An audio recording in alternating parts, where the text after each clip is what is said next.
Good morning everyone. तो कैसे हैं आप? आशा करता हूँ आप लोग अच्छे होंगे, स्वस्थ होंगे। देखिए, पुरुष और महिलाओं के लिए समान विवाह आयु सुप्रीम कोर्ट ने दिल्ली हाई कोर्ट से याचिका अपने पास ट्रांसफ़र कर दिया। जैसे कि आप लोग जान रहे हैं, अभी इस पर विचार चल रहा है और कोशिश कई बार ये चीज़ें आपस में विचार कर रहा है इस पर, और काफ़ी ज़्यादा वर्कआउट भी हो रहा है कि जो पुरुष और महिलाओं के जो विवाह करने की जो आयु हो ना, जो एज हो ना, वो समान होनी चाहिए। दिल्ली हाई कोर्ट में ये केस चल रहा था, बट अब इसको सुप्रीम कोर्ट में दोबारा ट्रांसफ़र कर दिया गया है। तो जानते हैं कुल मामला क्या है। भारत के सर्वोच्च न्यायालय ने शुक्रवार को दिल्ली उच्च न्यायालय से समक्ष लंबित याचिकाओं को हस्तांतरित कर दिया, जिसमें पुरुष और महिलाओं दोनों के विवाह की एक समान आयु की मांग की गई थी। इस मामले में सुनवाई चीफ जस्टिस डीवाई चंद और जस्टिस पीएस नरसिम्हा की बेंच ने की। याचिका वकील अश्विनी कुमार उपाध्याय द्वारा दायर की गई थी, जिसमें प्रतिनिधित्व वरिष्ठ अधिवक्ता गीता लूथरा ने किया था। याचिका में यह भी मांग की गई थी कि मामला राजस्थान उच्च न्यायालय के समक्ष लंबित है। हालांकि राजस्थान राज्य की ओर से पेश वरिष्ठ अधिवक्ता मनीष सिंघवी ने अदालत को अवगत कराया कि राजस्थान उच्च न्यायालय के समक्ष याचिका को गैर अभियोजन के कारण खारिज कर दिया गया था। इस प्रकार सीजेआई चंद्रचूड़ ने कहा, हम दिल्ली उच्च न्यायालय के समक्ष लंबित स्थानांतरित याचिका को इस अदालत में स्थानांतरित करने की अनुमति देते हैं। दलील में कहा गया कि यह मुकदमों को बहुलता और अनुच्छेद 14, 15 और 21 की व्याख्या पर परस्पर विरोधी विचारों और लैंगिक न्याय और समानता से जुड़े निर्णयों से बचने के लिए दायर किया गया।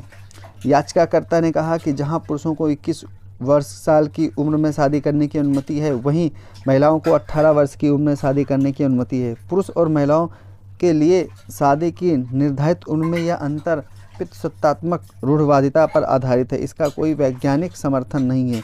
याचिकाकर्ता का कहना है कि महिलाओं के खिलाफ कानूनी और वास्तविक असमानता और पूरी तरह से वैश्विक रुझानों के खिलाफ है। याचिका में विभिन्न कानूनों के तहत उन प्रावधानों को उजागर किया गया जो विवाह की आयु को भेदभाव बताते हैं। भारतीय ईसाई विवाह अधिनियम 1872 की धारा 60(1), पारसी विवाह और तलाक अधिनियम 1936 की धारा 3(1)(c), विशेष विवाह अधिनियम 1954 की धारा 4(c), हिंदू विवाह अधिनियम 1955 की धारा 5(3), बाल विवाह निषेध अधिनियम 2006 की धारा 2(a). याचिकाकर्ता ने यह भी विस्तार से बताया कि महिलाओं के खिलाफ सभी प्रकार के भेदभाव का उन्मूलन पर कन्वेंशन के प्रावधानों के तहत भारत के अंतर्राष्ट्रीय मानव अधिकार दायित्व, जिसे 1993 में अनुसमर्पित किया था, के अनुसार अनुच्छेद 14, 15 और 21 की सामग्री को सूचित करता है कि संविधान जो राज्य दलों को सभी उचित उपाय के लिए बाध्य करता है, पुरुष और महिलाओं के आचरण के सामाजिक और सांस्कृतिक पैटर्न को संशोधित करता है। पूर्वग्रह और प्रथागत और अन्य सभी प्रथाओं के उन्मूलन को प्राप्त करने के विचार के आधार पर लिंगों में से किसी की हीनता या श्रेष्ठता या पुरुषों और महिलाओं के लिए रूढ़वादी भूमिकाओं पर है। इस संदर्भ में याचिकाकर्ता ने कहा कि कोई भी प्रावधान जो व्यक्तियों के एक वर्ग के खिलाफ भेदभाव, रूढ़वादिता को बढ़ावा देता है या मजबूत करता है, वह स्पष्ट रूप से मनमाना है और अनुच्छेद 14, 15 और 21 का घोर उल्लंघन है। विभेदक आयु सीमा पूरी तरह से रूढ़वादिता पर आधारित है। विधि आयोग ने देखा कि इस तरह के भेद के लिए कोई वैज्ञानिक आधार मौजूद नहीं है और यह अंतर सीमा केवल रूढ़वादिता में योगदान करती है कि पत्नियों को अपने पति से छोटा होना चाहिए। इसी तरह अनुमूलन समिति महिलाओं के खिलाफ भेदभाव ना नोट किया है कि कुछ देश पुरुषों और महिलाओं के लिए शादी के लिए अलग अलग उम्र प्रदान करते हैं। चूँकि इस तरह के प्रावधान गलत तरीके से मानते हैं, महिलाओं के बौद्धिक विकास की दर पुरुषों से अलग है या शादी के समय उनके शारीरिक और बौद्धिक विकास का कोई महत्व नहीं है। इन प्रावधानों को समाप्त कर दिया जाए। अन्य देशों में लड़कियों की सगाई या उनकी ओर से परिवार के सदस्यों द्वारा उपक्रमों की अनुमति है। ऐसे उपाय न केवल अभिसमय का एक बल्कि महिलाओं के अधिकारों का भी उल्लंघन करते हैं। अश्विनी कुमार उपाध्याय की याचिका का अंश। अब इसके आगे हम देखें तो देखिए यह है कि माना जाता है कि अंतर सीमा वास्तविक रूप से पुरुषों महिलाओं के बीच में असमान है या सामाजिक असमानता को बढ़ाता है, जिससे अनुच्छेद 14, 15, 21 का उल्लंघन करता है। यह एक सामाजिक वास्तविकता है कि विवाहित संबंधों में महिलाओं में से अपेक्षा की जाती है कि वे पति की तुलना में एक अधीनस्थ भूमिका निभाएंगी। इसलिए अधिकांश वैवाहिक संबंधों में पति और पत्नी के बीच एक शक्ति असंतुलन मौजूद होता है। यह शक्ति असंतुलन उम्र के अंतर से गहराई से बढ़ रहा है, क्योंकि उम्र की शक्ति एक पदानुक्रम है। याचिका में कहा गया, एक युवा पति और पत्नी से अपेक्षा की जाती है कि वह अपने बड़े साथी का सम्मान करें और उनकी सेवा करें, जो कि वैवाहिक संबंधों में पहले से मौजूद लिंग आधारित पदानुक्रम को बढ़ाता है।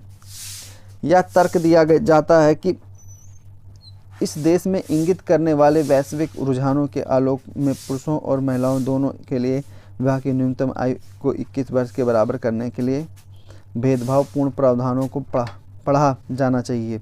इस प्रकार यह कहते हुए चूँकि समान याचिकाएं 2 उच्च न्यायालयों में लंबित है, तो जो कमोवेश समान प्रकृति की है और समान तथ्यात्मक और कानूनी मुद्दे हैं, उत्तरदाताओं को विभिन्न न्यायालयों में इसे प्रभावी ढंग से संचालित करने में अत्यधिक कठिनाई का सामना करना पड़ सकता है। और यह हर संभव है कि दोनों उच्च न्यायालयों द्वारा अलग अलग निर्णय और विचार लिए जा सकते हैं, और इस प्रकार से सबसे अच्छा होगा कि शीर्ष अदालत पर एक समान निर्णय द्वारा सभी आधारों और विवादों का फैसला किया जाए। इस कारण से भी इन सभी मामलों को संबंधित उच्च न्यायालयों से वापस लेने और इस माननीय उच्च न्यायालय में स्थानांतरित करने की आवश्यकता है, ताकि निर्देशों में एक रूपता सुनिश्चित करने के लिए सभी आधार विवादों को आम निर्णय द्वारा तय किया जा सके। इसके अलावा इस माननीय न्यायालय द्वारा दिया गया निर्णय सभी के लिए बाध्यकारी होगा और न्यायिक प्रणाली की कीमत समय भी बचाएगा। याचिकाकर्ता प्रार्थना करते हैं कि वैकल्पिक रूप से याचिकाकर्ता ने केंद्र सरकार को विवाह की न्यूनतम आयु में विसंगतियों को दूर करने के लिए कदम उठाने और अनुच्छेद 14, 15 की भावना के अनुसार इसे लिंग तटस्थ, धर्म तटस्थ और सभी नागरिकों के लिए एक समान बनाने का निर्देश देने की प्रार्थना की। 21 और अंतर्राष्ट्रीय सम्मेलन। देखिए केस का शीर्षक है अश्विनी कुमार उपाध्याय और अन्य बनाम EOI और ORS। तो देखिए तो ज़रूरी भी है कि हर जगह मतलब कोई भी लिंग भेदभाव ना हो और ये समान हो जाए तो काफ़ी अच्छा हो, क्योंकि लड़कियों को भी काफ़ी सारे अवसर मिलेंगे कुछ अच्छा काम करने के लिए, या उनको भी शादी मतलब इस सारी चीज़ें होती हैं इसमें अच्छे से सोचने के लिए। Thank you.